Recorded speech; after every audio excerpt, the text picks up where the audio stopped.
Ნდობის დეფიციტი და ერთობის ნაცვლად კონკურენცია ოპოზიციური პარტიიდან ცოტა ხნის წინ წამოსული პოლიტიკოსი ოპოზიციურ ფლანგზე არსებულ პრობლემებზე საუბრობს. გირჩი მეტი თავისუფლების ყოფილი წევრი ოპოზიციის მხრიდან დაშვებულ შეცდომებსა და არათანმიმდევრულ მოქმედებებზე მიუთითებს და იმ მიზეზებს განმარტავს, რის გამოც საპარლამენტო არჩევნების შემდეგ დაწყებული აქციები უფრო მცირე რიცხოვანი აღმოჩნდა ვიდრე 28 ნოემბრის შემდეგ.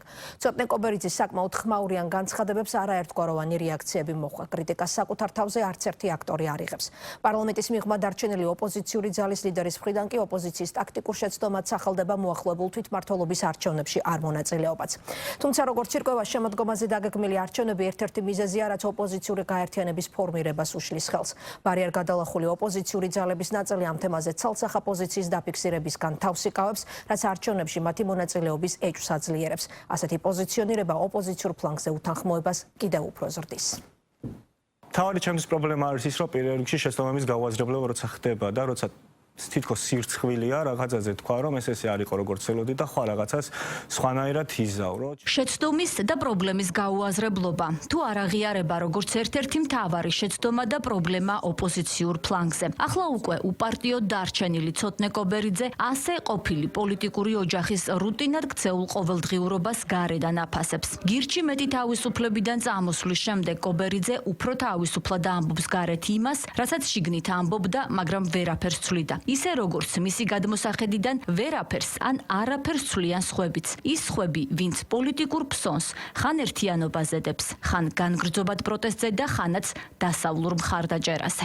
ჩვენ თავი პრობლემა იქ მოხდა, როცა ჩვენი პოლიტიკის გასაღები ხოლო დავინახეთ ქვეყნის გარეთ და ტრამპის არჩევნებისთვის ლოდინი რო არის პოლიტიკის კეთება. როცა აი აქ დაახლა პოლიტიკის კეთება უნდა შეგვეძლოს და აქ დაახლა პოლიტიკის კეთებას კეთება მეტი სანდობა და წლების განმავლობაში ბევრმა არათავმდაბლობა, ბევრმა შეცდომებმა და ასე შემდგომ ეს დააგროვა, რომ ამ სერვულ პოლიტიკურ სიტუაციაში თუ რაღაცა კარდინალურად არ შეიცვალა და რაღაცა სხვა სიახლე არ შემოვიდა, იგივეს კეთებით არაფერი არ გამოვა. ის, რასაც შესაძლოა ერთნი, შეცდომად მიიჩნევენ, მეორენი ოპოზიციური სპექტრის პოლიტიკურ თამაშად აღიქვამენ. უფრო სწორად კი მმართველი პარტიის წესებით წინასწარ წაგებულ თამაშად. ასე მაგალითად, იაგო ხუჩია ფიქრობს, რომ ოპოზიციის მხრიდან უარი ადგილობრივი თვითმმართველობის არჩევნებში მონაწილეობაზე სხვა არაფერია თუ არა გაყიდული პოლიტიკური თამაში.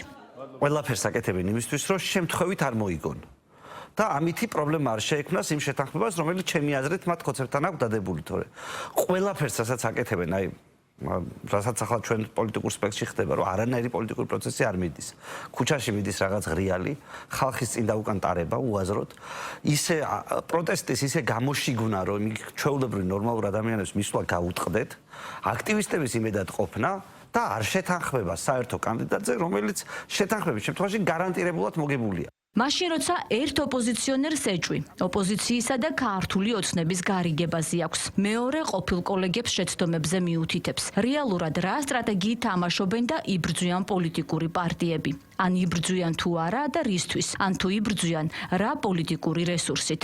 კითხვებზე პასუხისას ერთნი აქცენტს ქართულ ოცნებაზე აკეთებენ. უფრო სწორად იმის შეხსენებას იწყებენ, ვისი ბრალია ყველაფერი. მეორენი ისტორიულ წიაღსვლებს მიმართავენ და მათ შორის კითხვის დამსმელ ჟურნალისტებს რუსთაველის გამზირისკენ მიუთითებენ. მესამენი, ამ შემთხვევაში გიორგი გახარიას პარტიის წევრები საკუთარ დამოუკიდებელ სტრატეგიაზე საუბრობენ და მათ შორის ამ სტრატეგიის ნაწილად მიიჩნევენ იმასაც, რომ სხვა პარტიებისგან განსხვავებით არ გამორიცხავენ ადგილობრივ თვითმმართველობის არჩევნებში მონაწილეობას. ჩვენ გაერთიანებაზე არასოდეს გვისაუბრია, მზაობა არასოდეს განგვიცხადებია საჯაროდ. ჩვენ გვაქვს განსხვავებული ხედვა, როგორ უნდა დამარცხდეს დღესდღეობით საქართველოში რეჟიმი და როგორ უნდა მოხდეს ბიძინა ივანიშვილისთვის ფულისა და ძალაუფლების წართმევა ჩვენი მხრიდან. აქედან გამომდინარე, ჩვენ მიუყვებით ჩვენს მკაფიო დღის წესრიგს, რომელსაც რა თქმა უნდა ვათანხმებთ ჩვენს ამორჩევლებთ. საქართველოს იდეა ჩვენც ვიბრძვით იდეისთვის, შეხედე ქართული სახელმწიფო არის ევროპული. ვახტანგ გორგასალმა თქვა, რომ არ დაივიწყოთ სიყვარული ბერძენთან, რაც ნიშნავდა, რომ არ გადაუხვიოთ ბიზანტიურ დასავლურ კურსს. უნდა გახვიდე ხოლმე რუსთაველზე, როცა სამსახურს დაამთავრებ და დადგე იქ იმისთვის კი არა, რომ არის გიორგი ვაშაძე, ცოტნე კობერიძე მე ხელისუფლებაში მოვიდა.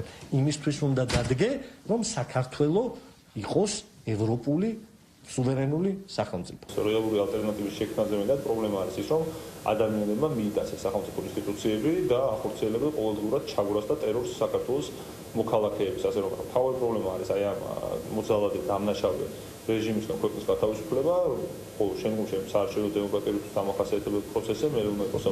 ერთია რას ამბობენ ოპოზიციურ პოლიტიკურ პარტიებში, მაგრამ მეორე რას ხედავს ქართული ოცნება კონკურენტ პოლიტიკურ ბანაკში. მმართველი გუნდი თვლის, რომ ოპონენტების რესურსი რეალურად ამომრჩევლების ნების აღსრულებაზე მეტად ქვეყნის გარედან მიღებული ფინანსებისა და დავალებების პირდაპირ პროპორციულია. შესაბამისად, ქართულ ოცნებაში ამტკიცებენ, რომ ოპოზიციის მიზანი ქვეყნის განვითარებასა თუ ევროპულ მომავალზე ზრუნვაზე არ გადის.